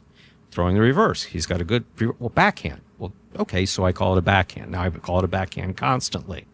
Low runner, remate rincon. We can say that, but there were even certain highlight people when I said remate rincon, which I got from my teacher in highlight. He gave me that. When I was 15 or 16, I said it on the broadcast, and they went, "What the hell is that?" It's like even some of the players were like, "What the inside kill shot?" I'm like, "Oh, okay." So in that regard, yes, we from the beginning in the broadcast, we did want to make it more friendly to an American audience where they would understand. Overseas, Basque television is doing a good job in adapting this vocabulary to the Basque language. Otherwise, it sounds like too much Spanish, too Spanish. Well, chula and txik-txak, they're maintained because they're more onomatopoeic, right? Txik-txak. But cortada, they don't say en euskera cortada bat botadu, moztu egin du, which is more natural, see? Or bote corrido, and I think that's appropriate. I think because especially in our case, that the Basque language is not so powerful as far as sociological presence, you have to maintain. So I understand that the terminology must be adapted to, in this case, to English. To a specific culture, absolutely. Yeah. And it has nothing to do with cultural appropriation. It really doesn't. It's how to make it more popular. You transmit passion. How do you do it after so many years in the decadence of traditional jai-alai? Now in this project, shaky, maybe, I don't know if it's shaky, but and still you're full of passion. How you? I love jai-alai. Yeah. I always have. Will you be one of these persons that even when you retire, probably someday, I don't know, you'll continue watching the games? And that's a tough question because when I did retire from jai-alai and went on to other things in 2013, it happened. I did not go near a fronton and I didn't watch. Well, but because the end of that period wasn't too nice, right? Probably it was one of the unhappy endings. The happy ending. It was one of the unhappy endings. That had something to do with it, but it always surprised me, like how certain players, for instance, they leave the game They don't go back to the fronton. They don't pick up a cesta ever. I never understood that. Now I do understand that. This sport has, and maybe it's true for all sports, I don't know. There's a certain emotional component, and I think that that's why, like you said, my background in psychology, my own psychological issues, which I'm very honest about the broadcasts and everywhere else. It's like, and amongst the players, it's like, if you want to know if I took my meds today, someone asked me a question I don't like, So I'm very honest about these things. It doesn't, it's a non-issue for me, but it's not always an easy subject for other people. But there is something about this sport that engenders passion, you ask. So it gets back to your other question as well. When I'm watching jai-alai, I never bet on jai-alai pari-mutually ever. I'm not a gambler, to speak of. Slot machine, nothing. I mean, I just don't bet. And what was fortunate about that is when I watched jai-alai at Miami, primarily when I was 16, 17, 18, 19, 20, and then as an announcer, I could enjoy every point because I didn't need the 2 to beat the 3 to beat the 7 to beat I didn't care about that. For this one to come back around, I could enjoy every point. That's still the case now. That's always been the case. So every point that's played, I'm invested in. And that's genuine. I can focus my attention on what I'm seeing. I can look at old partidos. The Michelena Pedruso against Bolivar and Felix, even though I know Bolivar was towards the end, 94, 95, I believe it was. I've discussed it with a couple of the young French players who weren't even alive at the time. Mm-hmm. But that partido in Biarritz was just magnificent. Well, the one that Michelena and Pedroso won, you mean? Yes. I asked Felix the other day about that. Did partido. you? Yes. Really? And he told me the game never been took place because it rained so much. The surface was completely wet. Okay.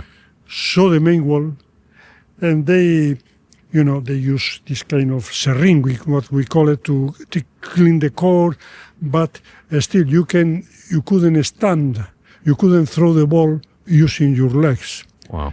Felix said, never took place. It should never take place, the game. He said they play better, they adjusted better to the partido, but the conditions were not idoneous for playing jai-alai in a fair way.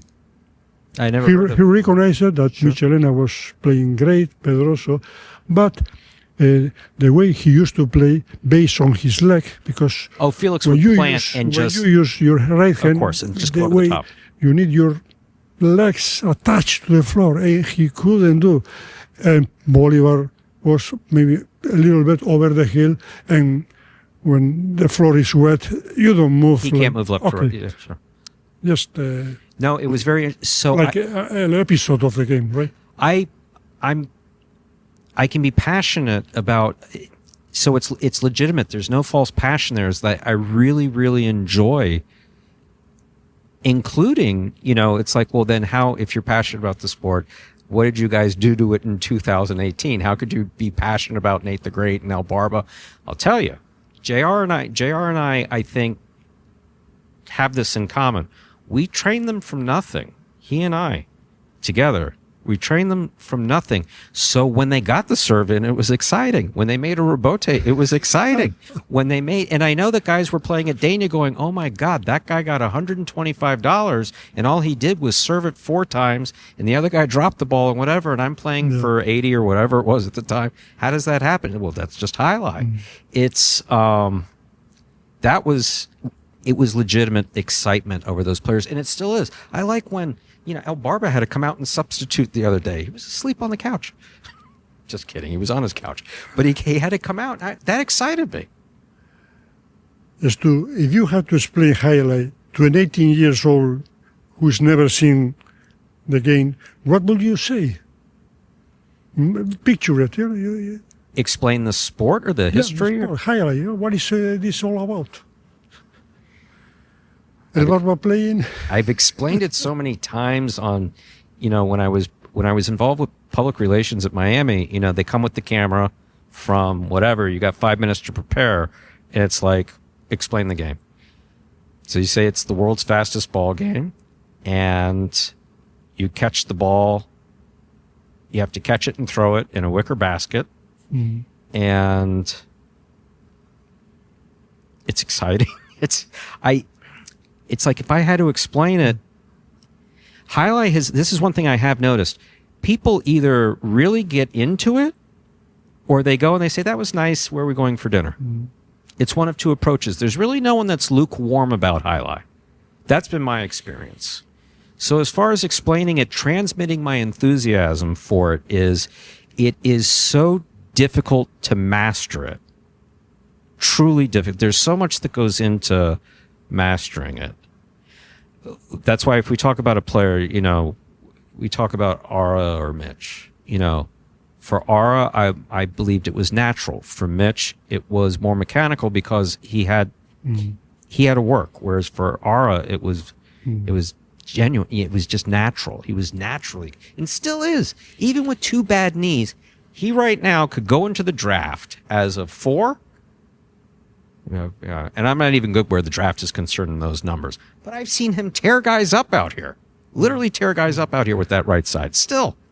I interview a guy named Carmelo Espeleta, who is the chief of the motorcycle worldwide. See, he's the boss. And he used to play amateur. Mm-hmm. He played Miami Jai-Alai tournament. Yeah? Okay.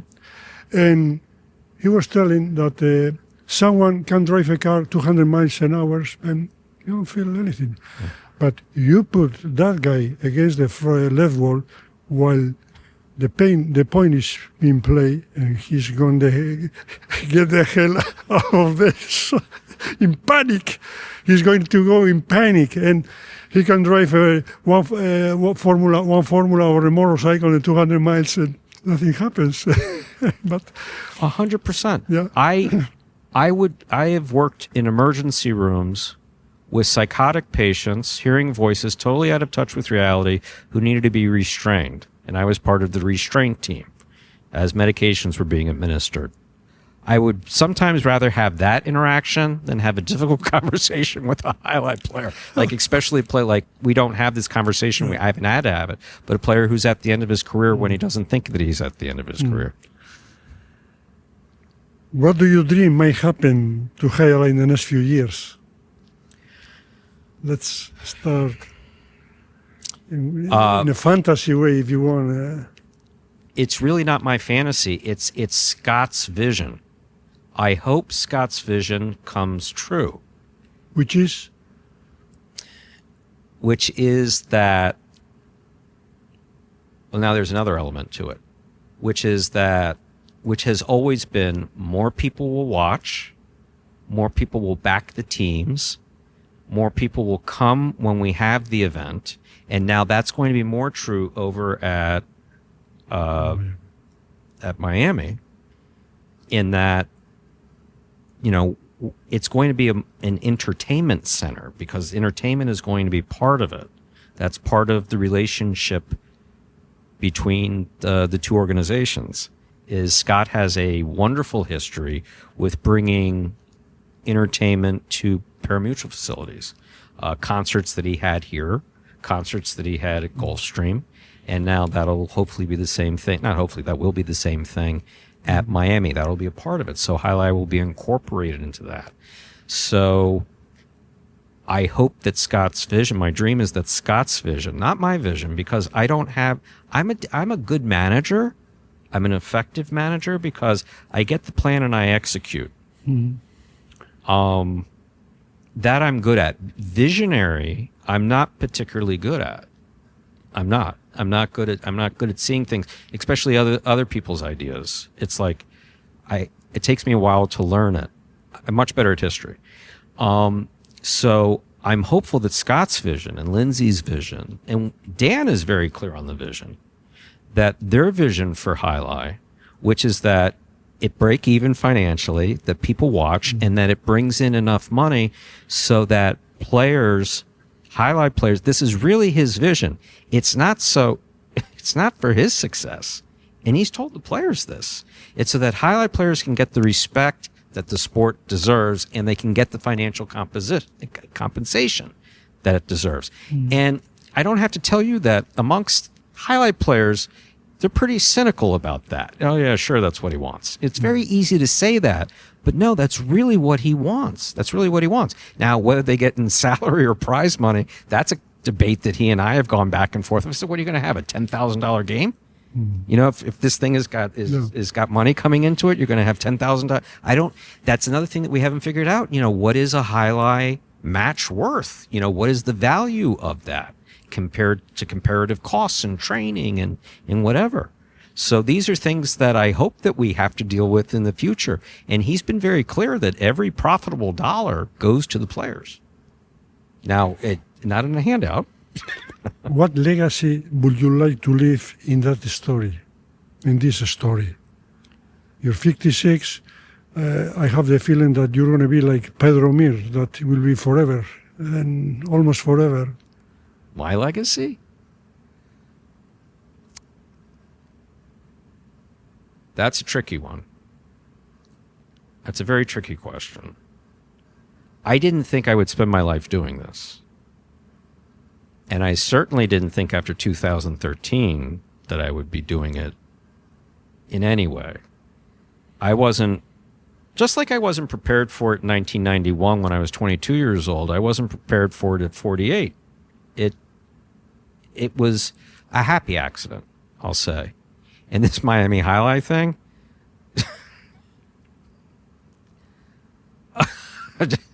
a happy accident. I told certain players, I said, you're going to hear me with a nervous laugh at times. And you know what it is? It's very funny. It's the laugh. And Benny Collette, may he rest in peace, because that man really believed in Jai-Alai and loved Jai-Alai. He loved Jai-Alai and he loved Jai-Alai players. He loved Alizagi. He wanted Alizagi at Miami Jai-Alai so badly with Goico. And he just, and when he was losing money and he was just like, nope, if I'm going to lose money on Jai-Alai, I'm going to lose it with the best players and watch the best Jai-Alai. God bless him. Benny Collette was just fantastic for that. Scott has a very similar vision to that, just a much, much different approach.